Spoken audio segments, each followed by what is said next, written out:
folks, welcome to Fabric of Folklore. I am your hostess, Vanessa Y. Rogers, and this is a podcast where we unravel the mysteries of folklore. And on this podcast is all about storytelling, culture, and the human experience. We interview historians, folklorists, and of course, musicians like the guests we have on today. Folk music, like folk tales, connects people together, bridging gaps between generations and giving space to delight in our shared history. On Fabric of Folklore, we are shining a light on the history and significance of folk tales, folk music, and all of folklore, and understanding its relevance to us today. So if that sounds like a podcast that interests you, make sure that you're hitting that subscribe button so that you are getting those notifications every Tuesday when our new podcast drops. And if you are a longtime listener, please consider rating and reviewing us. Apple Podcasts has written reviews, and I think a lot of other podcasts just have stars. So please give us those stars and write us a review that's so helpful for other people to find our podcast. We have a fantastic show for you today. You're going to love this one. We're speaking with Liz Pearson. She's a vocalist for folk band Chalk Horse Music with songs inspired by local stories, legends, and places. Stephen Thomas from Folkroom Records says this about Chalk Horse Music. We were quietly blown away earlier this year by Chalk Horse Music, who combined folk tradition with reimaginings and come out with something completely unmatched in the folk music scene. Their songs draw inspiration from Sussex and the Downs. Their music stuns. And Liz Pearson, she was previously signed to EMI and Atlantic Records. She released an album with her former husband that led to a #1 Billboard single, but then left the music industry for about 10 years. Back in Sussex, UK, she took up playing auto harp and began singing at local folk clubs where she found her love of music again, and Chalk Horse Music was formed. She's also making a solo album as she was awarded a grant by the Arts Council to make it. So welcome, Liz Pearson. Thanks so much for joining us on Fabric of Folklore. Hi, Vanessa. Thanks very much for having me. Yeah, appreciate it. So we like to get started usually with a little bit of context. How did you get started in creating music, and specifically folk music?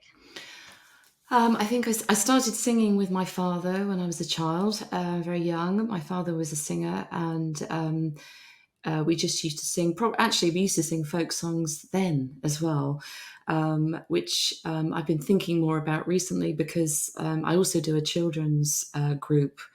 And it's quite interesting watching the oral tradition. You know, people know a lot of these songs, surprisingly. Mm-hmm. And that's really nice because they share theirs and I share the ones that I used to sing with my dad or ones that I've learned since. But I didn't really realise that they were traditional songs when I was singing them then. And I've always loved country music, actually. So my love of folk music as well as Irish music, just hearing it, not really realizing it was traditional, and thinking a lot of those American songs were written by the Carter family or the Cox family or Ralph Stanley, and a lot of those fantastic artists that I used to listen to. I thought they'd written them. So when I started looking at the songs and realizing that the songs travel, and a lot of them are songs that start life here and then move across to America, that's what gave me my interest, really, in exploring it further. Yes, I saw that you do that nursery class, and I definitely want to get into that because that was super interesting to me, being a mom. So can you talk a little bit about what you think makes folk music stand out? What makes it different? I think it's really soulful, and I think, in fact, in your sort of introduction, you were talking about how it connects us to the past. So those songs that I was singing with my father don't just connect me to him, although obviously that's a nice memory. And I learnt about connecting to people through singing. That was kind of because of when you sing together, there's a different kind of connection. And so that's really wonderful to have. And that's what I try and create in the children's group, actually. Recently, I've had a lot of mothers and carers, usually mothers, but sometimes carers, coming with very young babies for the first time this year. And so we just sing together in the room and create a nice atmosphere And because they're songs everybody knows, generally, people aren't excluded. And I hope that I can help them have the confidence to be able to sing and enjoy that with their children. So hopefully they go home and have that experience with their children at home as well. Absolutely. And so you said you sang with your dad. Did he sing with anyone in his family? Was he Do you know, uh, I'm not quite sure about my dad came from an Irish family, and but when he was a child, he was picked to sing at the Royal Opera House because he did have a beautiful voice, and then he mm, was offered a place at Southwark Cathedral's boys' choir, but he never took up the place. So he used to enjoy singing, and he would get up and sing, but really he didn't pursue that in his life in any mhm. particular, in a professional way or anything. He just sang around the house He'd sang around and the y'all sang house, together? and he would get up and sing a song. He would sing a lot around the house. And what do you think specifically speaks to you about folklore or folk songs?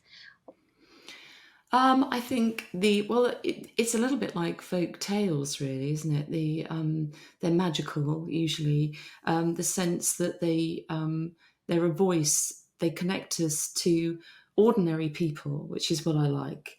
I like the fact that Mm, it's ordinary people, and it's mhm, their story, and it's their beliefs tell us about everything that connects every human, really, because it mhm, tells us about fear, about dreams, about what we think is magical, because we're usually looking for some kind of magic. mm. Um, and it also, quite often, they're cautionary tales. And obviously, there's a lot of murder ballads as well, um, that move around the world. And they're always interesting as well because they still tell a social history, you know. Absolutely. Yeah. So, are there different types of folk music?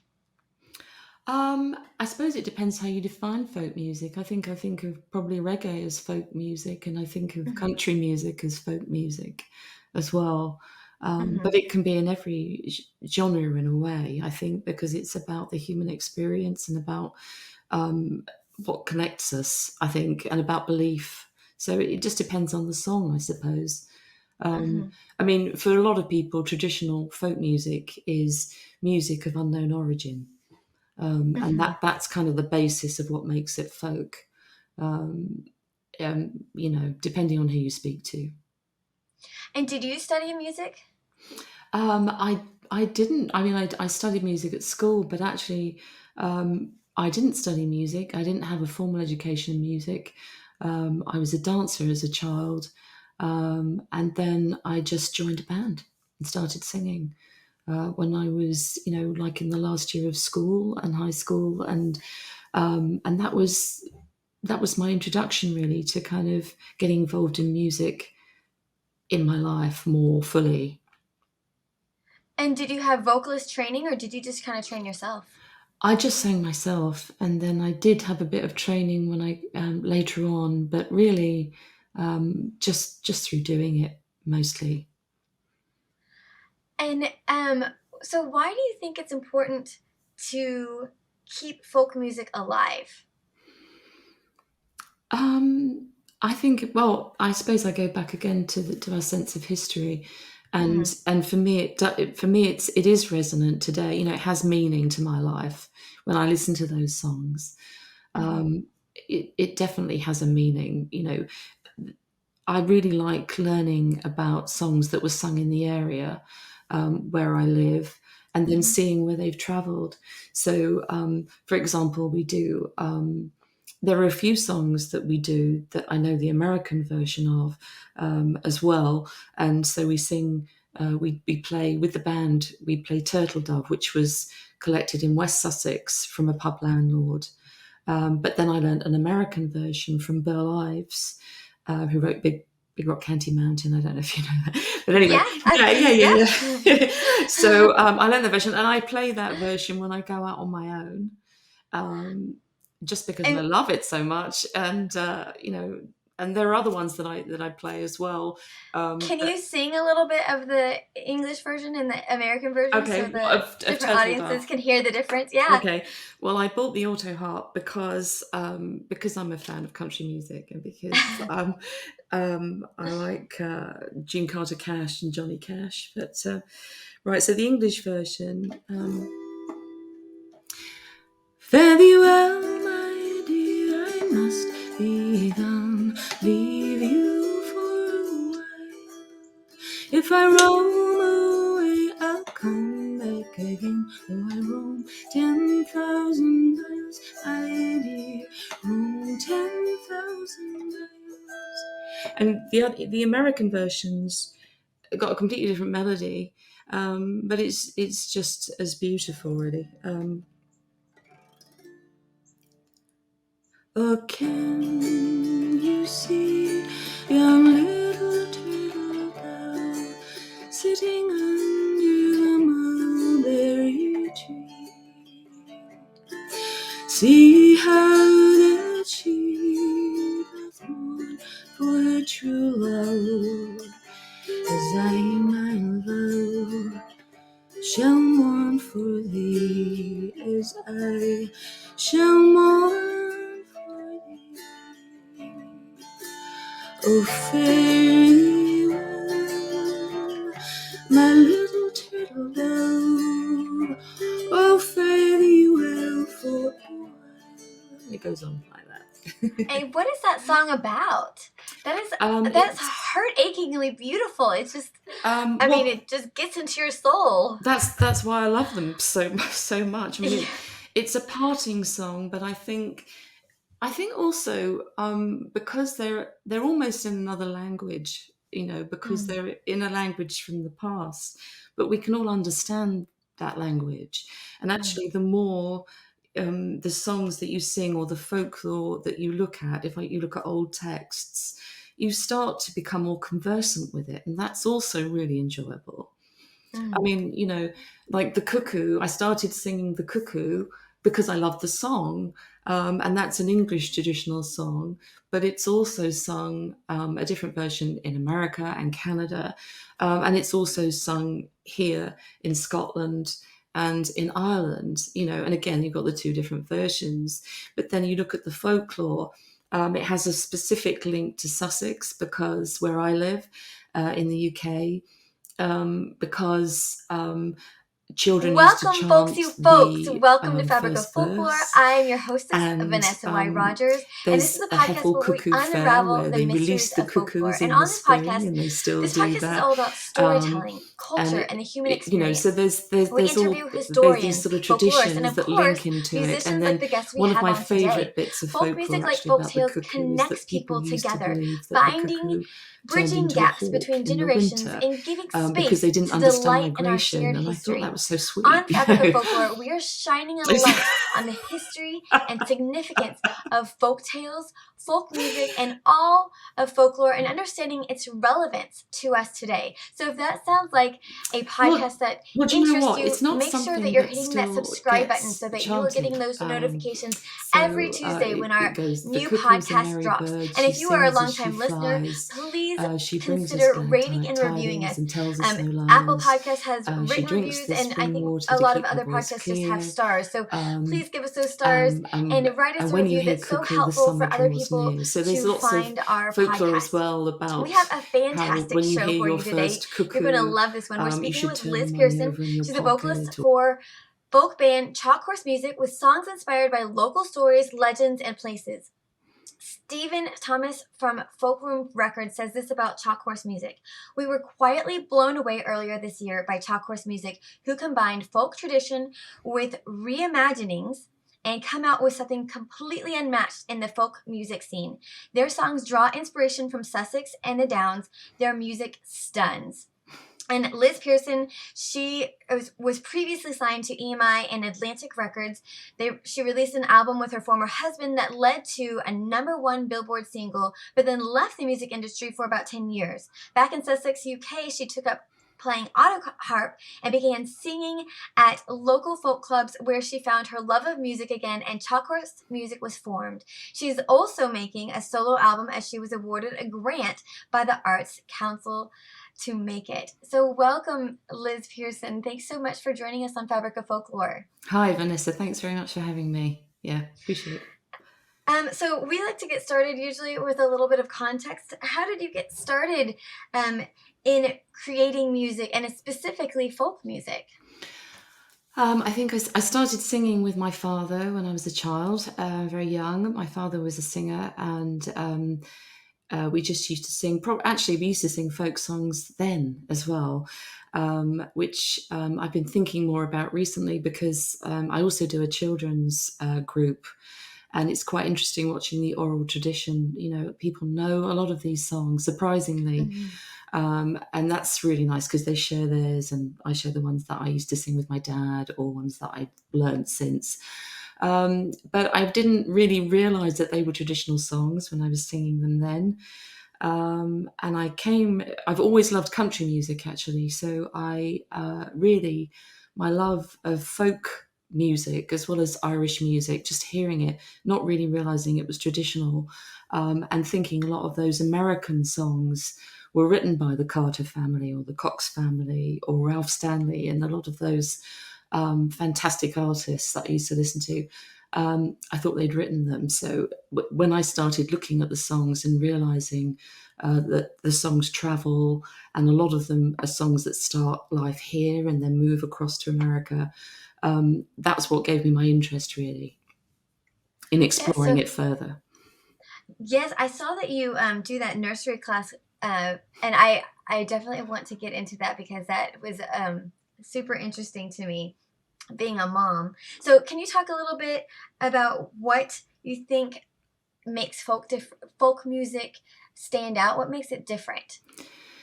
I think it's really soulful, and I think, in fact, in your sort of introduction, you were talking about how it connects us to the past. So those songs that I was singing with my father don't just connect me to him, although obviously that's a nice memory. And I Mm-hmm. learned about connecting to people through singing. That was kind of because of when you sing together, there's a different kind of connection. Mm-hmm. And so that's really wonderful to have, and that's what I try and create in the children's group. Actually, recently I've had a lot of mothers and carers, usually mothers, but sometimes carers, coming with very young babies for the first time this year, and so we just sing together in the room and create a nice atmosphere. And because they're songs everybody knows, generally, people aren't excluded. And I hope that I can help them have the confidence to be able to sing and enjoy that with their children. So hopefully they go home and have that experience with their children at home as well. Absolutely. And so you said you sang with your dad. Did he sing with anyone in his family? Was he? Do you know, Uh, I'm not quite sure about my dad came from an Irish family, and but when he was a child, he was picked to sing at the Royal Opera House because he did have a beautiful voice, and then he was offered a place at Southwark Cathedral's boys' choir, but he never took up the place. So he used to enjoy singing, and he would get up and sing, but really he didn't pursue that in his life in any mm-hmm. particular, in a professional way or anything. He just sang around the house, He'd sang around and the y'all sang house, together. and he would get up and sing a song. He would sing a lot around the house. And what do you think specifically speaks to you about folklore or folk songs? I think it's a little bit like folk tales, really, isn't it? They're magical usually. The sense that they're a voice. They connect us to ordinary people, which is what I like. I like the fact that it's ordinary people, and it's Mm-hmm. their story, and it's their beliefs tell us about everything that connects every human, really, because it Mm-hmm. tells us about fear, about dreams, about what we think is magical, because we're usually looking for some kind of magic. Mm. Um, and it also, quite often, they're cautionary tales. And obviously, there's a lot of murder ballads as well, um, that move around the world. And they're always interesting as well because they still tell a social history, you know. Absolutely. Yeah. So, are there different types of folk music? I suppose it depends how you define folk music. I think of probably reggae as folk music, and I think of Mhm, country music as folk music as well. But mhm, it can be in every genre in a way, I think, because it's about the human experience and about um, what connects us, I think, and about belief. So it just depends on the song, I suppose. Um, mhm, I mean, for a lot of people, traditional folk music is music of unknown origin, and mhm. that's kind of the basis of what makes it folk. Um, you know, depending on who you speak to. And did you study music? I didn't. I mean, I studied music at school, but actually, I didn't study music. I didn't have a formal education in music. I was a dancer as a child, and then I just joined a band and started singing when I was, you know, like in the last year of school and high school, and that was my introduction really to kind of getting involved in music in my life more fully. And did you have vocalist training or did you just kind of train yourself? I just sang myself, and then I did have a bit of training when I later on, but really just through doing it mostly. And so why do you think it's important to keep folk music alive? Um, I think, well, I suppose I go back again to to our sense of history, Hmm. and for me, for me, it is resonant today. You know, it has meaning to my life when I listen to those songs. Hmm. It definitely has a meaning. You know, I really like learning about songs that were sung in the area where I live and then Hmm. seeing where they've travelled. So, for example, there are a few songs that we do that I know the American version of as well. And so we play with the band, we play Turtle Dove, which was collected in West Sussex from a pub landlord. But then I learned an American version from Burl Ives, who wrote Big Rock County Mountain. I don't know if you know that, but anyway, Yeah, I yeah, yeah, do. yeah, Yeah. yeah. So I learned the version, and I play that version when I go out on my own, um, just because I And love it so much. And you know, and there are other ones that I play as well.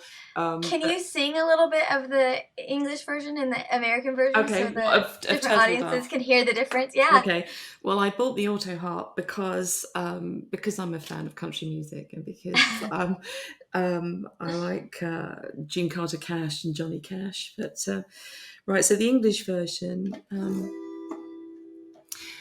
Fare thee well, my dear, I must be gone. Leave you for a while. If I roam away, I'll come back again. Though I roam 10,000 miles, my dear, roam 10,000 miles. And the American versions got a completely different melody, but it's just as beautiful, really. Oh, can you see young little turtle dove sitting under the mulberry tree? See how that she doth mourn for her true love, as I, my love, shall mourn for thee, as I shall mourn for thee. Oh, fare thee well, my little turtle dove. Oh, fare thee well for a while. It goes on like that. And what is that song about? That is that's It's heart achingly beautiful. It's just I mean, well, it just gets into your soul. that's why I love them so much. I mean, Yeah.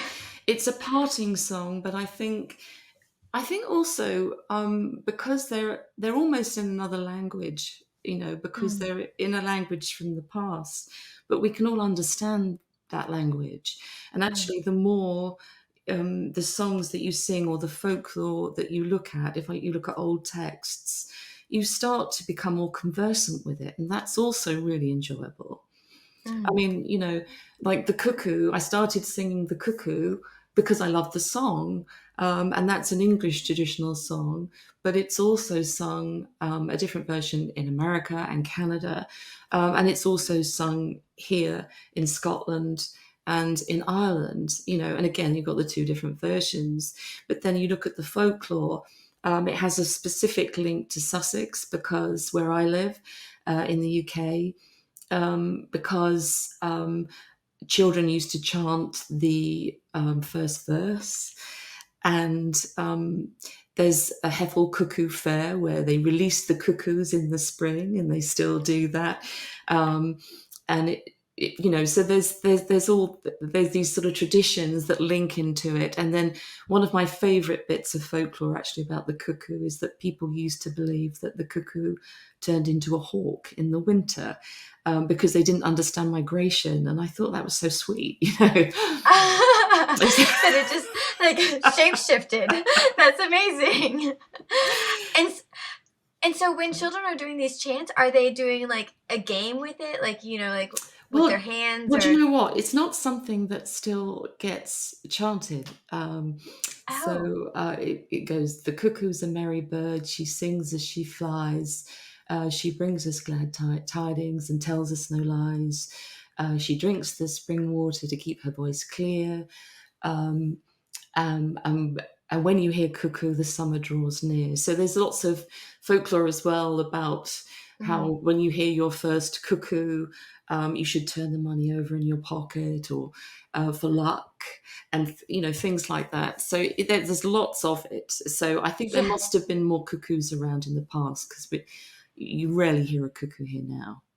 Isn't there something special about a cuckoo in that like they're very protective of their young, or what? Is there something like that about that specific bird?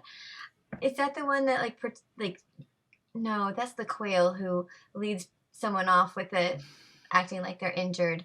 I thought there was something interesting. Do you know it? Yeah, no, I don't know. I mean, I did think that perhaps the reason as well for the thought about the hawk was the fact the breast markings are quite similar.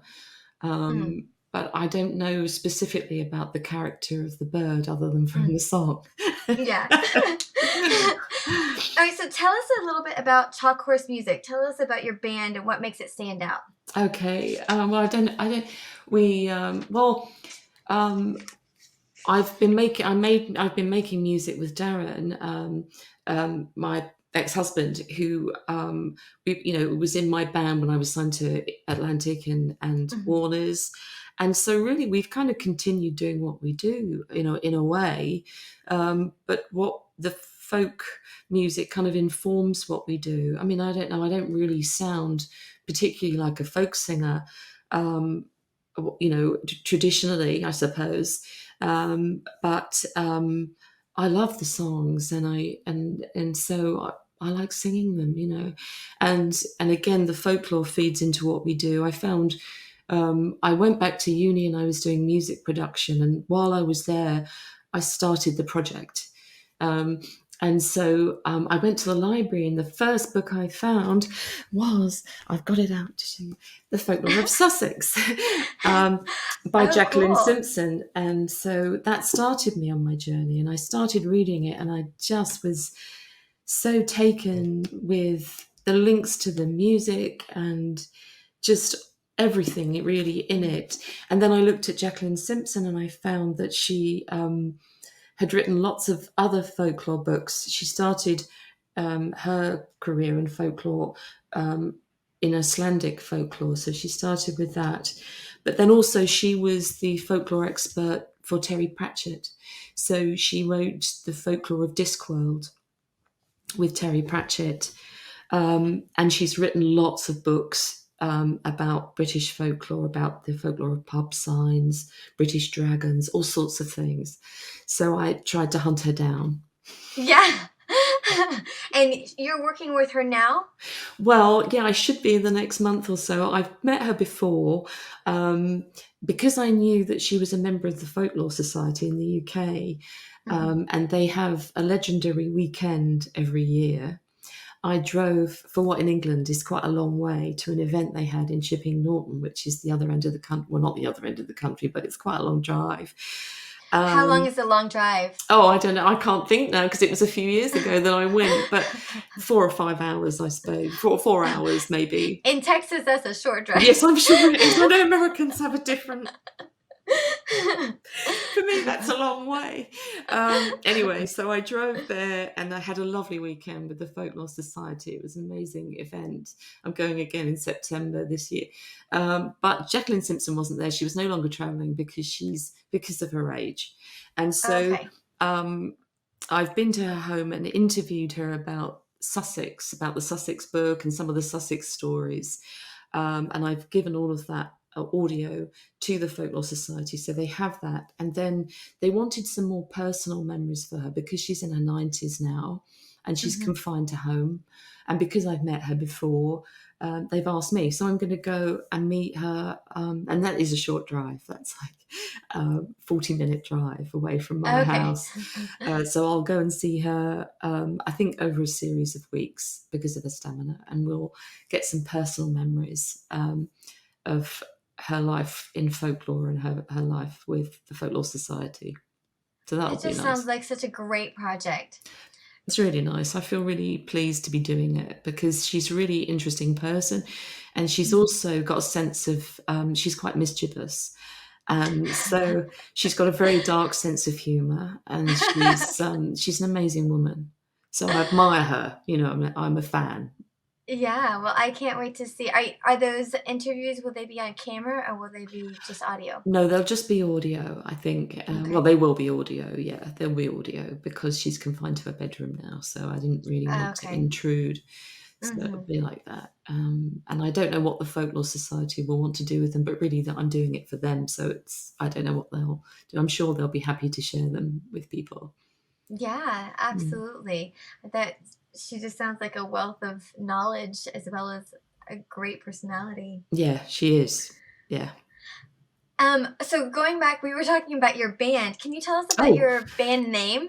Yeah, Chalk Horse Music. So we're named after a local hill figure, which is a chalk horse. It's a lesser known hill figure in the UK. We're actually really close to the Long Man, which is a well known hill figure.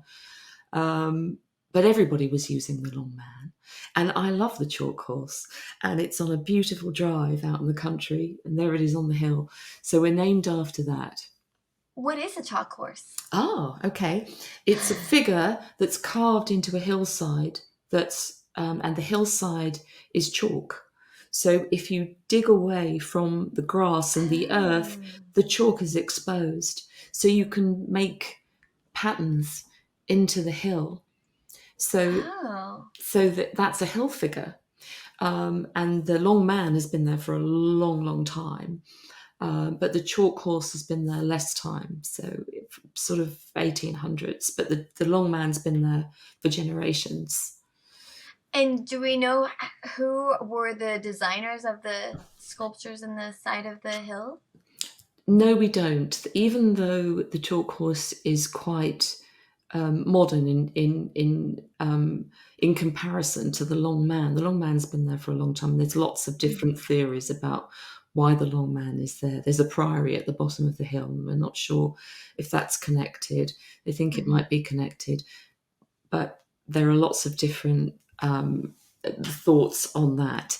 And the chalk horse that we named the band after is more modern, and it's thought that a couple of farm lads carved that one night to surprise the village. That's one explanation, but there are others. And the Long Man sometimes gets additions to his figure. Yes, I was gonna ask: are they protected at all, or do people still touch them? Can you still interact with them? Well, actually, I go and help paint the Long Man because the Long Man has actually been redesigned with bricks, whereas the chalk horse is still chalk. So they just go and weed the chalk horse, and that's looked after by the National Trust, Britain's National Trust. The Long Man is looked after by the Sussex Archaeological Society, and volunteers like me go along and help repaint it and keep it, and it is protected, but people do go and climb on it and stuff, occasionally. As they do. Were there any other names that you considered before you came onto Chalk Horse music? I can't remember because it was a while ago. I think at the time I wanted a name that would make us part of the earth. I think we were going to be White Horse or White Horses, because there's another band called White Horse, and White Horses because the sea, of course, you get the white horses on the sea, and Sussex is surrounded by sea, so we're all along the coast. Sussex, where I live, was always known for its mud. As being an impassable county, so you get a lot of witch legends about witches stopping people in the mud and things like that. It was, and then we've got sea all along the coast. So some of the songs again that I sing, I like to sing because they make me think about the cliffs and the coastline, which is all here. Mm-hmm. So you're quite close to the ocean? Yeah, and also Beachy Head and the Seven Sisters. The Seven Sisters is sort of an iconic cliff view, and we've also got Beachy Head there, which is unfortunately one of the most well-known suicide spots probably in the world, but also certainly in the UK. And so I grew up in that sort of, right by Beachy Head, and I think unconsciously that sort of forms part of the stories that you look at, and also, consciously and unconsciously. But yeah, so most people here know somebody that has met their end there, or heard of somebody who has. Is it just a really high cliff? Is that what makes it? Yeah, and I think just because it's become known for that, unfortunately.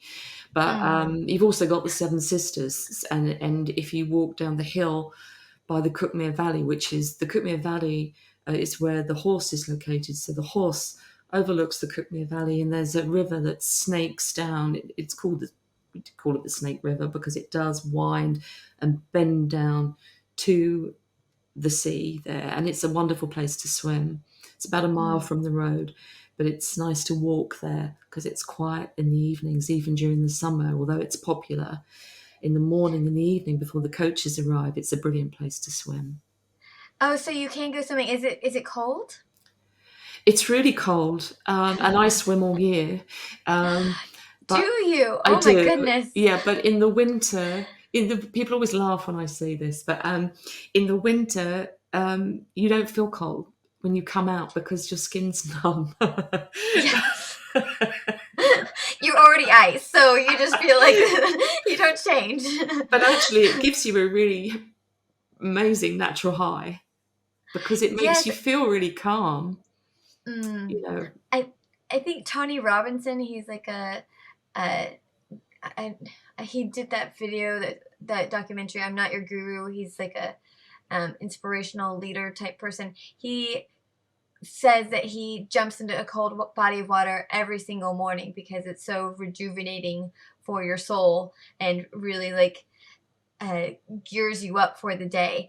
Whereas I can see how that would be effective, but I also feel like that would be torture for me personally. It's actually addictive. It's surprising. It's addictive. Yeah. Really? Just it's like a drug. Yeah, it's like a drug. And also when you go to the seaside, I've got a couple of friends that go, and sometimes, like at the moment in the UK at the moment, it's raining, lots of wind. It's really quite, quite moody out there at the moment, and so I can't go in the sea when it's like that. So you have a sort of natural break. I don't go every day. Well, how long before your teeth stop chattering and you start feeling? I mean, the only oceans I've been into the Pacific Ocean in Oregon, and I just remember it was just so miserable. I mean, I just ran in and ran straight out because I was just like, I can't handle this. And I mean, just from that, it was in the summertime too, and I was chattering. So How long does it take you to resettle your body?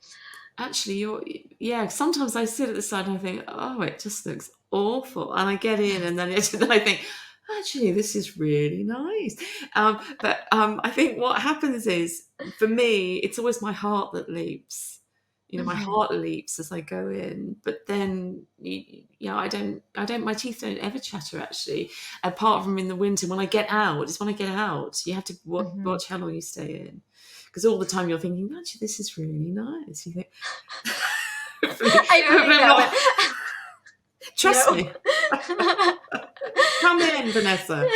The water's fine. So I live in Texas, and I'm in San Antonio, but in Austin there's a famous natural pool. It's called Barton Springs.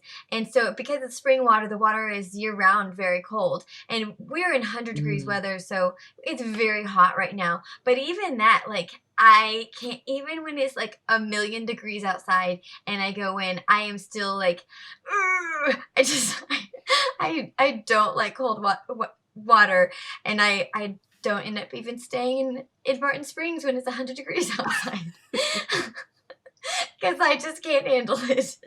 So I don't. I can see, like, I understand the what it does to your, you know bloodstream, but I don't know.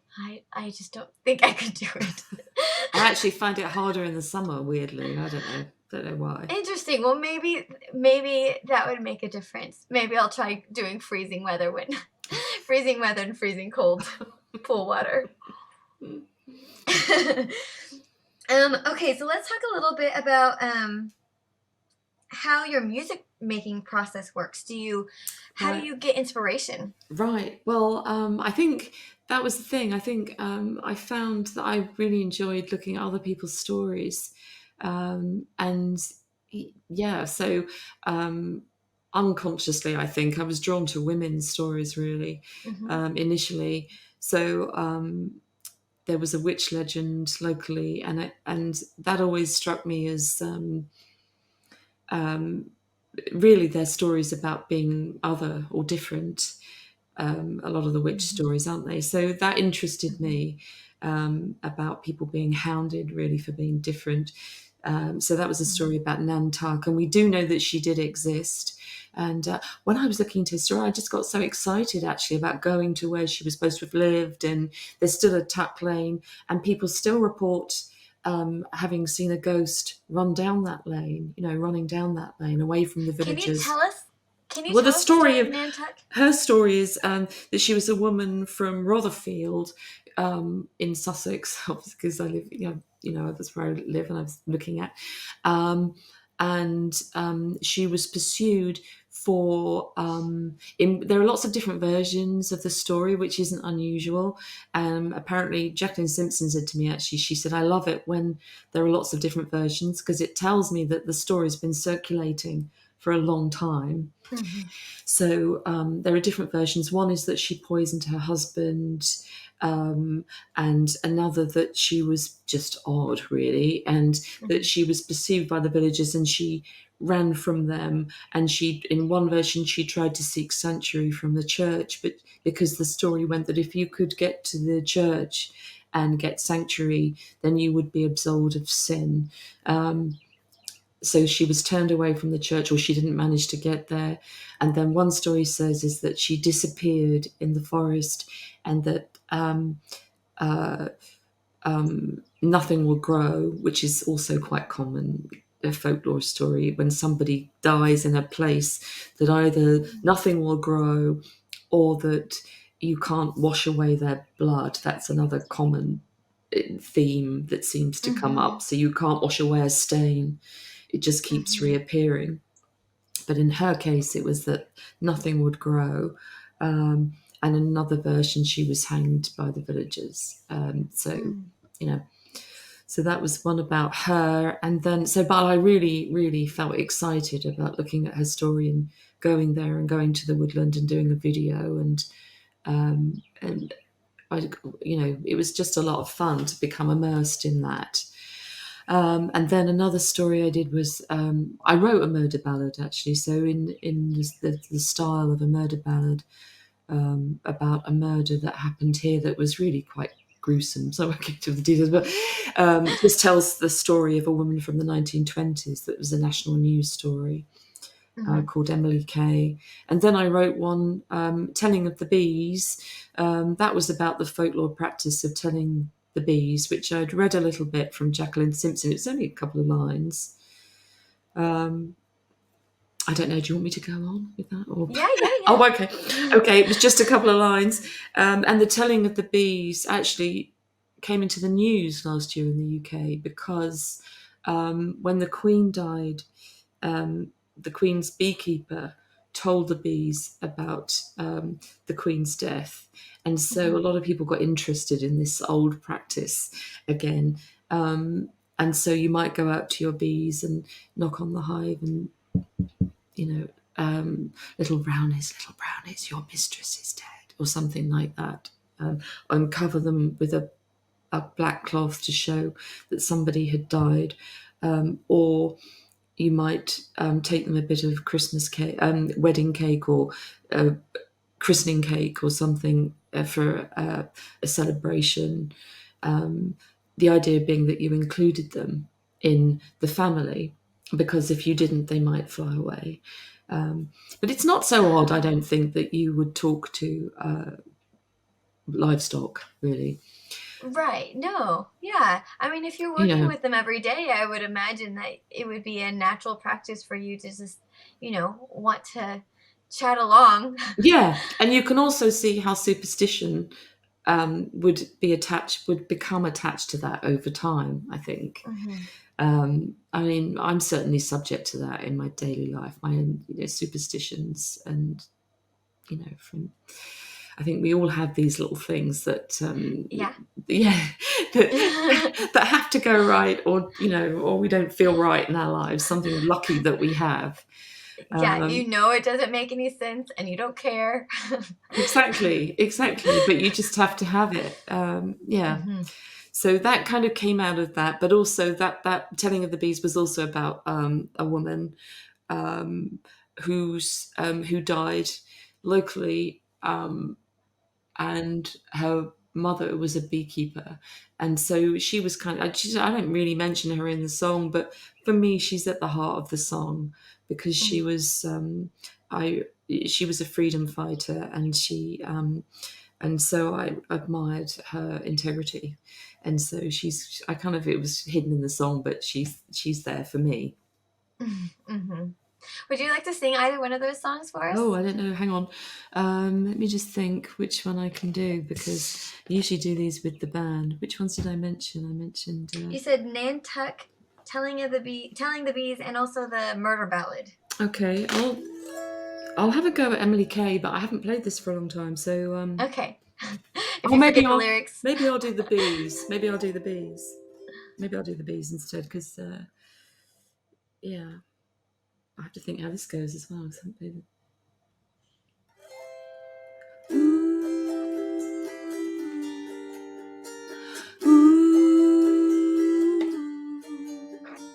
Held in hand, your valiant defender, shielded now from the wintry, turning here, always remembered, in the spring where the seven days roll.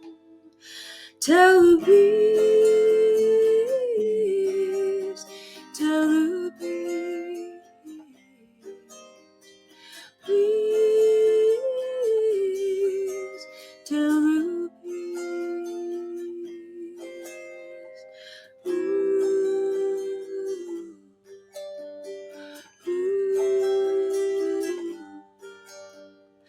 Heavy heart, drawn in vibrations, messengers on the apple tree. Cotton cloth, the battle is over, telling tales of a sister lost. Tell the bees, tell the bees, please, tell the bees.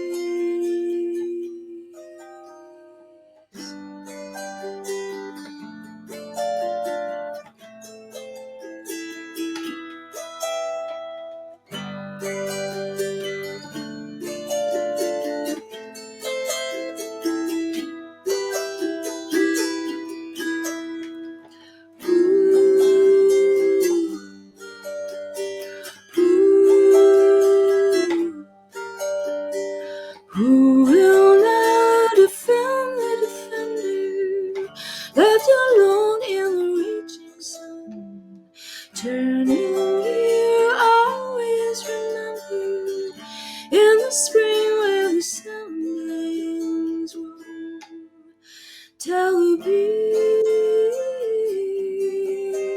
tell the breeze.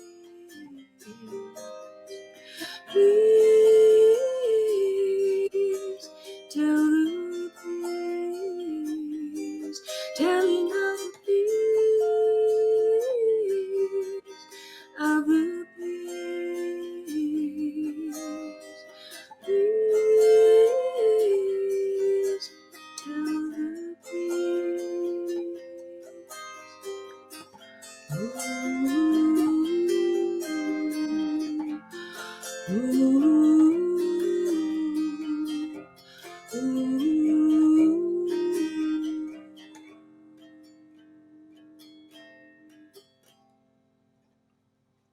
That's just gorgeous. Oh, thank you. I really love that, and I really like the auto harp. Although I'm not very familiar with that instrument. Well, as I say, I bought it because I love Gene Carter Cash. Let me just show you because I think it was a bit low down. It's like that. Wow. It's Yeah. an American instrument designed for playing in churches and in nursery schools. So it's really nice that I do use it for that, for the nursery school. But they're quite easy to play, But people play them usually like that, so they strum them across the whole instrument. But I just kind of played it like that because it's I can play low down and high up to kind of go with the song. And at the time when I picked it, it was because we were playing as a duo, and it creates quite a nice big sound, you know, Mm-hmm. which can sound organ-like as well if you put it through effects and things. Mm-hmm. It's got a different sound if you play about with it, so it's quite versatile. Yeah, I really like it. How old of an instrument is the auto harp? How long I, has I it been don't I don't around, do you know? actually know. I don't actually know. But you can see videos of the Carter family, June Carter playing, but also Maybelle Carter, those are quite old films. I'm not quite sure from when, so I don't know how long it's Mm, been around. But I would imagine quite a while because it's a fairly straightforward instrument in that it's flat, and the strings are mhm, just. And actually, in the band, we did have a tea chest bass player. Um, the band's changing at the moment because I'm doing this solo album and we're recording and doing things differently. But we did have a really lovely tea chest bass player made because presumably when people didn't have enough money to buy instruments, they would get tea chests, which are big cartons. For transporting tea, and you mhm. just have basically like a washing line attached and a Uh-huh. pole, and he would just play it. He plays it, but he's very good at finding the note. He's got a really good ear, so But you can see that on a website. He's playing that on one of the live clips, I think. Okay, yeah, and if I'll try and find that and post a link to that. That's really cool. So how is your solo album going? How is that going to be different from what you've been doing previously? Well, normally Darren does the production mostly. Well, he does, yeah, we do it together, but he's responsible for production. He does a lovely job, certainly, of the bees. He's done a lovely job of that. And you can hear that on the website. I did the video for it, but he did the production on that. But for the solo album, I'm going to be doing things really differently. So much more stripped back. So I might just be playing things on my own, and I'm going into the studio on Monday. I've been recording at home. I've got a little setup here that I've been using, but I'm because I got the Arts Council grant. Arts Council England make these grants available for people to do certain projects. So it was through that's made it possible. Means that it's actually going to happen. Um, Mm, because of course now I have to do it. So yeah. it's and I'm really grateful for it, and it's really exciting, and it's also a bit scary. So that feels like quite a Mhm. good thing, really. Mhm. So it'll be 50-50 traditional, and it's kind of going to be about through the radio show and all sorts of other things. I've been looking at a lot of other people's stories in the way that you've been doing, which brings lifeblood to you and brings all sorts of things, pleasures to you. But now I thought, would it be really nice to, I lost my voice last year through stress, and I was worried that that might happen again. So Mhm. I wanted to do this now while I've still got my voice. Mhm. And so it'll be about women really of my generation and some personal things about my life, but also things that subjects that I find interesting about being a woman of my generation. Because, my time really, I was growing up in the 70s and early 80s. So that kind of, life for me was slightly different then. Mhm. So it's Yeah. about that. Well, that's that sounds so fantastic. And you think it'll come out next year? I think so, yeah, because according to the schedule that I have, because I had to write a schedule, as I'm hoping I'll stick to that. It should be I think the music will be done by Christmas. I'm still writing bits for that at the moment, so I'll be Mhm. writing the next couple of weeks, but recording some of the songs on Monday, and I'm just been gathering all these different things, little folkloric rhymes that I like, and so it won't just be about women, it'll also be about the earth and the moon and the sea. Those things will come into it because that's what's important to me now. Mhm. And you really like local folklore from Well, actually, where you're from? I at the time I looked at local folklore because I was here. And I Mhm. thought, well, actually, it's a way for me to enjoy my environment more. My daughter was at school here. And Mhm. so I kind of felt like I was a prisoner to the area initially. And then I thought, Mhm. right, okay, I'm here. Let's dig into the soil and peel back the layers and find out more about it and enjoy what is here and make it magical for myself. And Mhm. but the solo album, I can do what I like. It's not, and actually, all I really found through there are some things that are local, but really, what it connects you to rather beautifully is everybody else in the world, because you realize that everybody has these stories and they're so interconnected. You know, Mhm. um, I mean, I can't play this one for you, but looking at The Devil and the Farmer, that mentions Sussex in the lyric, and yet the story of the devil and the farmer, I wrote something about it actually because didn't want to forget what I was going to say about that. Oh, yeah, that it's a tale of a shrewish wife. So a shrewish wife, I suppose that's Shakespeare, isn't it? But shrewish Mhm. wife is someone that's terrifying, and that story that women are terrifying, Mhm. or harridans, which is Mhm. horrible, but it's around the world, and it's something we've all had to live with, right? But Mhm. there is also a really nice verse in that at the end, which says, "This proves that women are better than men because they can go to hell and come back again," which I quite like. Um, That's a great quote. so that's all these stories. It's really nice to see how wherever you're from, there's a story that that connects us all, which is nice, I Mhm. think. Yeah, I had a guest on the last show that aired was Chris Packard, and one of the things that he said was that he would learn about one mythical creature. He's from Maine, and so he was writing a book about folklore creatures in Maine, and he would learn about one creature, and then he would pull on the thread and it would lead to five more, and he would just like have to keep going, and he couldn't tell one story without telling all of the stories, so it just kept expanding because he just found that it was just this giant web interwoven, and they just all had to be told together, otherwise they didn't really make sense. Yeah, yeah, and And, I think it can become overwhelming, mm-hmm, when you're looking at something, and then like when I first realized the connections. I mean, people have written about this, but for my journey, I didn't know about that until I started really looking and then thinking, wow,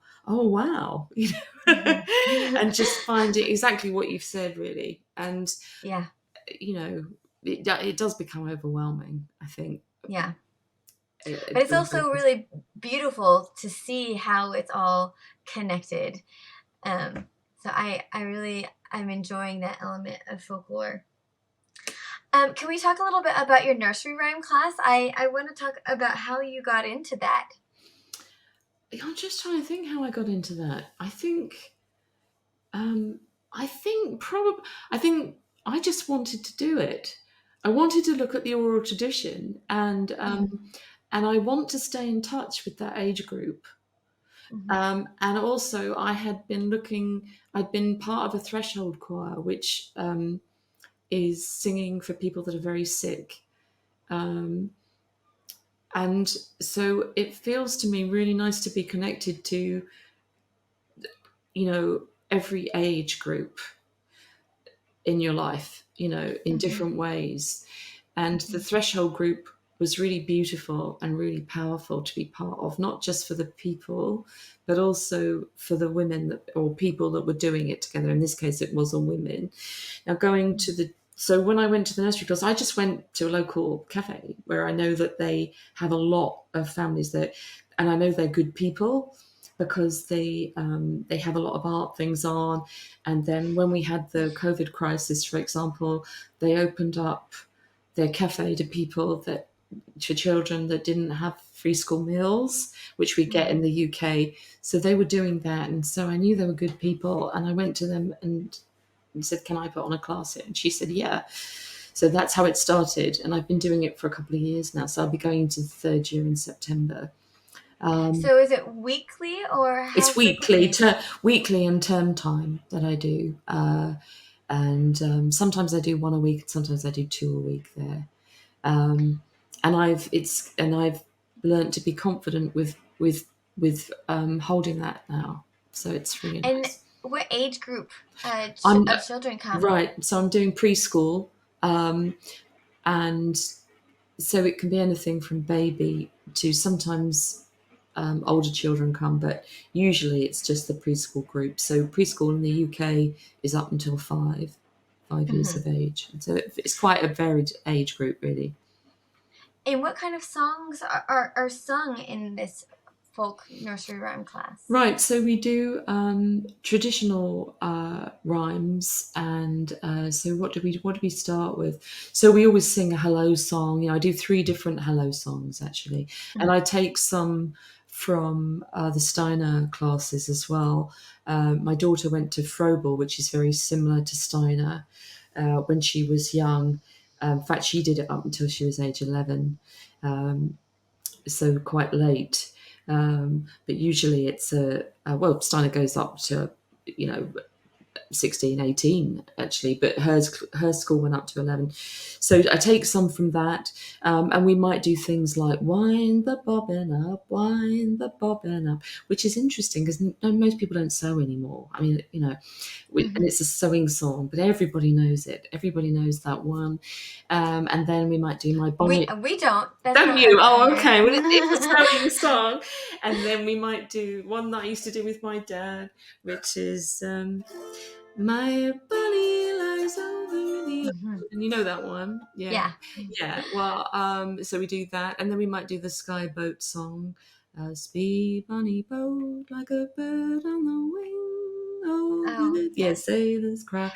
Um, That's what they sing for Outlander. Oh That's gosh, is it? Yeah, I I don't think know. that's I the haven't intro seen it. song. Oh right, maybe it is. So I we think do that's the that, Okay. and then the Itsy Bitsy Spider and things like that. Mhm. And then we might do rhymes like pat a cake, those sorts of things, all short things really that people know. And then we use scarves, for waving up and down or for doing rhymes. Two little digger birds sitting on the wall, one named Peter, one named Paul, fly away, and all that. And then we do voices, so high and low voices, and so we bring that in. Um, oh gosh, and then we do Sleeping Bunnies, which is really popular in the UK. I don't know if you know that one. Anyway, I don't know. no, So, Sleeping Bunnies. It's like a game where they have to go to sleep, which is quite useful uh-huh. for parents. Yes. things like that. And then we usually sing. We end with action songs, But if it's just babies, like it has been, then I might sing more songs, and we do like maybe stop start things where they have to stay still. So even if the parents are shaking the rattle or singing, or the carers, then they stop, and the children get used to that, and then we Uh-huh. sing lullabies to end, and put on the fairy lights and have the. So that's kind of the. The end. Have you been surprised at anything throughout this process? Mostly that people know a lot of these songs, or um, I mean, really, mostly that, I think. Mhm. Um, and also how actually what does surprise me is how quiet the young people are, the young children are, Mhm. because it's a long time actually. I mean, the class Mhm. originally was going to be an hour, and we've made it 40 minutes. So 40 minutes for young, very young babies Mhm. is a long time. But when we're all singing, Mhm. it's usually very, very quiet, you know. And also, I do say to people, um, don't worry, whatever happens in terms of noise, don't worry, because that's what this is. So I really want them, all the people, the grown up people, the adults, to be relaxed Mhm. so that they feel it's okay, because then they can relax. And if they relax, the young people relax. And it's a Mhm. nice time. I always find that children are really gravitate towards music, that Yeah. they can just listen to it and play with it for a really long time. Yeah. Yeah. Yeah. Maybe that's what it is as well. Mhm. And also, I think because I've got more relaxed doing it, initially I used to worry a bit, what's it going to be? I've sort of learned how to do it over time. Mhm. And then you realize it's just about, so now if a child is crying, I feel confident to go up and distract just with voice and pulling them in, Mhm. or with bells or something, Mhm. just different sounds.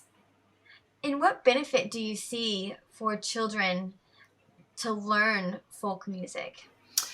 Well, I think for that, I don't really think about folk music. I think about, I just think about them getting the benefits of music. Mm. Um, but I suppose nursery rhymes, by their nature, are folk, are folk music. Mhm. And I think there are benefits to that. It connects them to their parents or the carers that know the songs. They're so easy to bring into everyday life, and even if you want to sing something to make your day easier, that can help. You can change your own words. Some of the parents Mhm. have some people have shared that with me, where they've changed the words just to have a laugh, have fun with their children, Mhm. or to get them to do something like brush their teeth. This is the way we brush our teeth. Right. I don't know. Maybe it'll make the child have a meltdown. I don't know, but give them an aversion to singing for the rest of their life. But I think it brings them into that magic of the folk Mhm. tale as well. I recently got some puppets, and I thought, well, perhaps I'll bring some songs in with those as well. Yeah. I Yeah, think if kids love you puppets. Yeah, and I think if you feel the magic of it, and you make it magical, I try and make it as magical as I can, so that they just hopefully feel that in their hearts, Mhm. and they feel sort of held by that, by all of us in the room. Mhm. Yeah. And I think they probably don't know it, but I think these nursery rhymes, they connect us to our past, and that's not something necessarily that they will recognize anytime soon, but maybe eventually it will, come In the into. same way that folk tales do. Yeah, I agree. Exactly. I agree. And you get them in different levels over your life. There was one other thing I wanted to ask you about, and I'm not sure that you're still doing it. It's the Mostly Folk radio show. Is that a project you're still working with? Right. No, again, I started that. No, I'm not doing that at the moment. What happened was, I was going to do a radio show at the local folk station, and it just so happened that they didn't have anyone doing a folk show.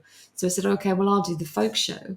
And it was a really nice way to find out about what folk music is around at the moment, because I was kind of forced into it. And I don't know about you, but again, like I'm kind of being nicely forced into doing this solo album.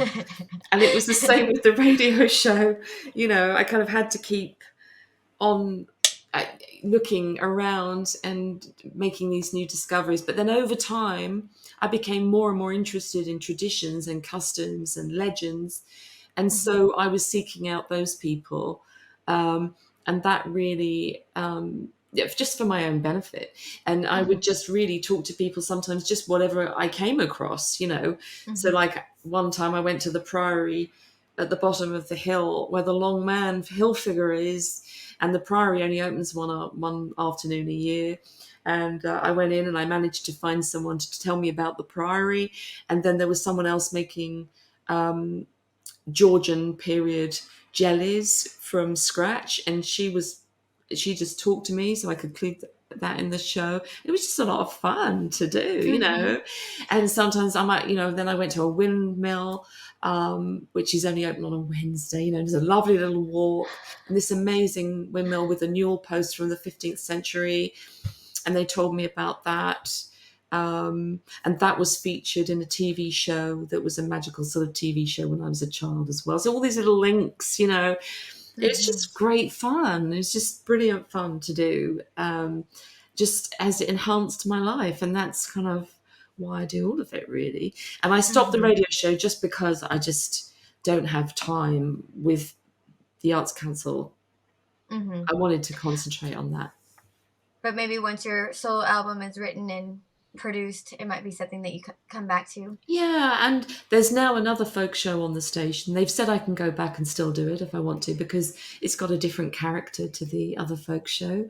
And they've said to me that sometimes I do a Girl in the Field report for them. So I did one with Jacqueline, a story that Jacqueline Simpson had told me for Midsummer. So they included that.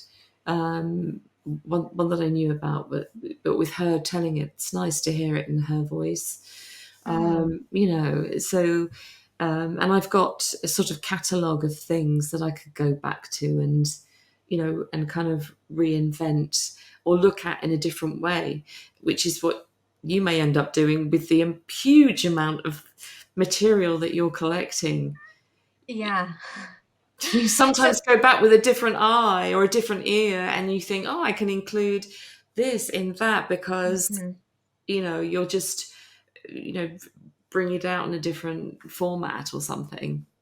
With every guest I have on, I feel like there's like a little light bulb that comes on, and it does make me look back at the other past interviews and like re-examine how my thought processes and how they're kind of changing throughout these interviews. And I'm really loving this the process of how when you talk to all these different people who are have their hands in different areas, that it just kind of makes you think in a different way.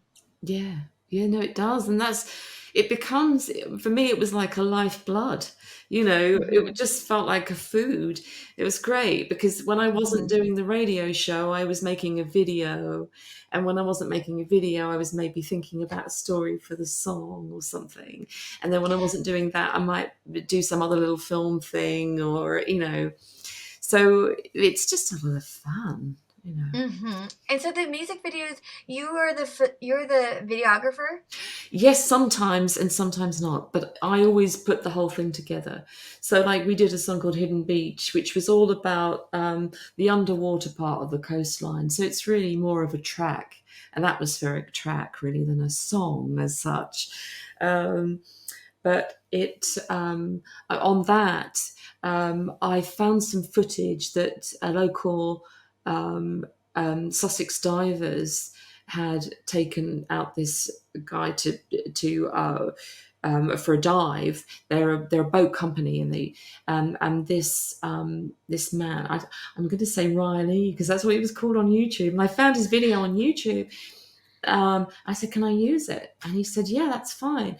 But what was nice about it was the fact that, I played the harp, and they had found this harp and then they got it verified to a shipwreck that happened off the coast here.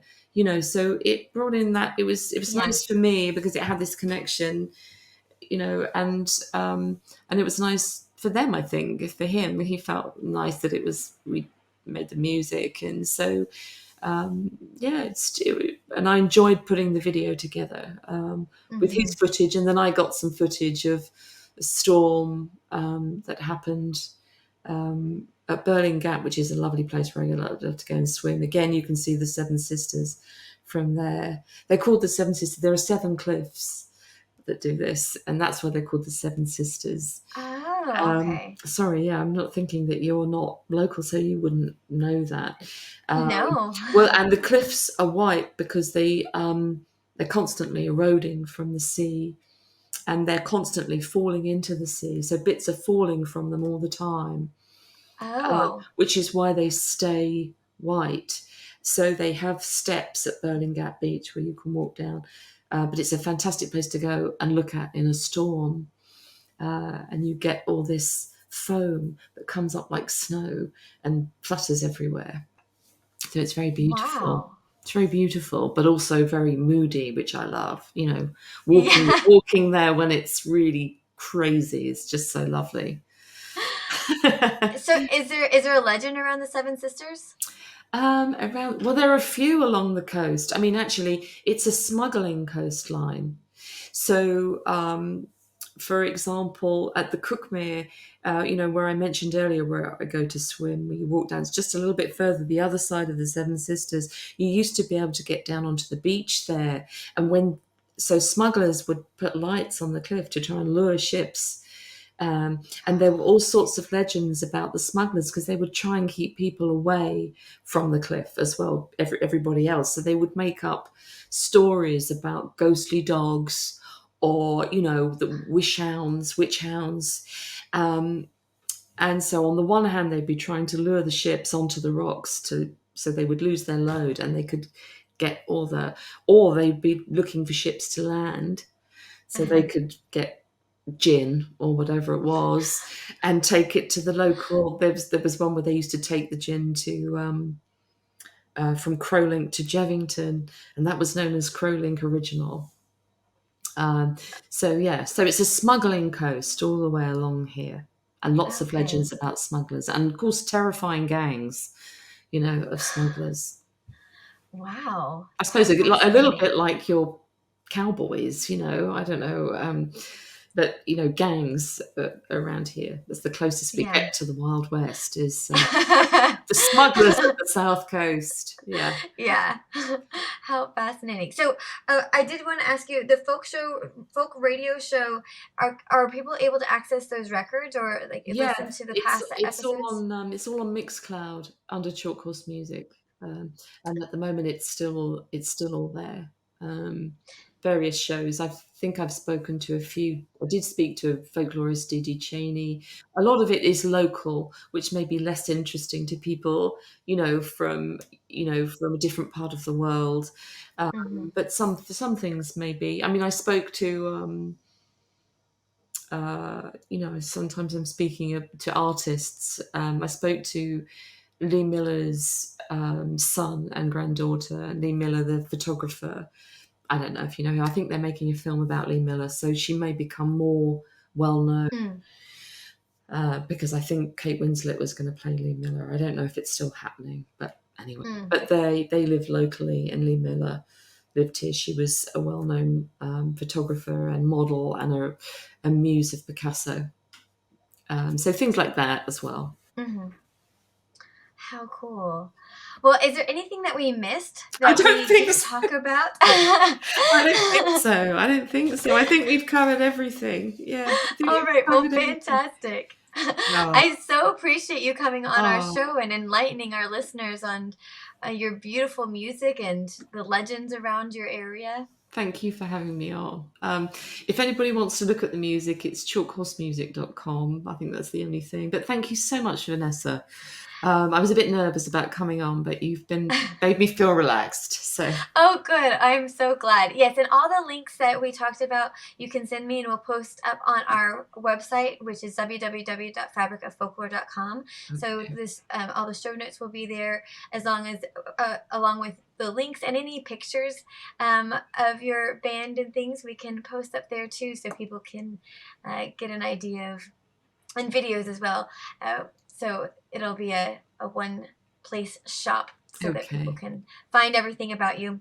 And thank okay. you, folksy folks, for joining us on this folk music journey with Chalk Horse Music and Liz Pearson. Do you listen to folk music in your own life? What did you like about it, if you do? And what makes it worth preserving in your eyes? We want to hear from you. We have a Facebook community group page where we keep the conversation going, and we really encourage our listeners to continue this conversation and engage with one another, because that is a community page that is really for y'all to have conversations with each other, and to tell us about what is interesting for you in the world of folklore as well. So, if you're enjoying the show, please like, share, comment, whether you're on YouTube or if you're on listening on a podcasting platform. Make sure you're subscribing so that you're getting those notifications when our show drops every Tuesday. So make sure and subscribe. And if you have listened in the past, like I said before, please consider rating and reviewing us. That is so, so helpful for us. And once again, thanks for unraveling the mysteries of folklore. I'm your host, Vanessa Y. Rogers. You've been listening to Fabric of Folklore. And until next time, keep the folk alive.